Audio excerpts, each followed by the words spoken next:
भारतीय रेल के पास लोगों के पैसे से बने विशाल संसाधन और आधारभूत ढांचा है।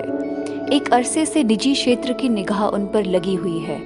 सरकार के निजीकरण के कदमों के खिलाफ रेलवे की ट्रेड यूनियन और लोगों का एक विशाल जनमत है।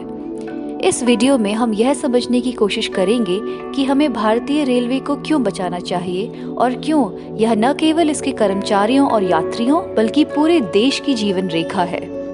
मार्च 2017 तक देश भर में भारतीय रेलवे के पास लगभग 11.5 लाख एकड़ भूमि है। भारतीय रेलवे के पास 2,77,987 मालवाहक वैगन, 70,937 यात्री कोच और 11,452 लोकोमोटिव हैं। हर रोज रेलवे 13,000 यात्री रेल चलाती है, जिसमें करीब 63 लाख यात्री रोज यात्रा करते हैं।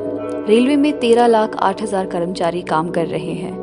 वर्ष 2017-18 में रेलवे की कुल आय 1,87,400 करोड़ थी।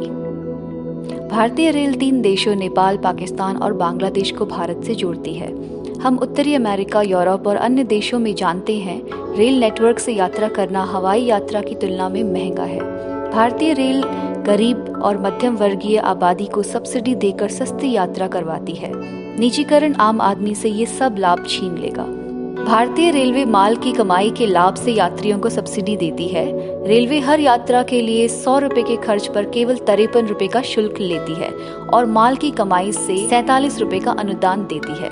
इसके अलावा वरिष्ठ नागरिकों की रियायत, मरीजों की रियायत, छात्रों, युवाओं, किसान, मीडिया वाले लोगों की रियायतें आदि सहित 55 रियायतें दी जाती हैं। निजीकरण के कारण स्टेशनों पर लाखों दुकानदार अपना रोजगार खो देंगे। CAG के अनुसार AC 3 टायर और AC चेयर कार को छोड़कर सभी श्रेणियों में नुकसान हो रहा है। मोदी सरकार ने 2025 से पहले 500 निजी गाड़ियां चलाने का प्रस्ताव दिया है। निजीकरण की प्रक्रिया के तहत मार्च 2023 तक 109 मार्गों पर 151 ट्रेनें होंगी। इन निजी ट्रेनों में केवल AC 3 टायर और AC चेयर कार होंगी जो लाभ कमाती हैं। निम्न और मध्यम वर्ग के लोगों के लिए सामान्य द्वितीय श्रेणी या स्लीपर क्लास नहीं होगी।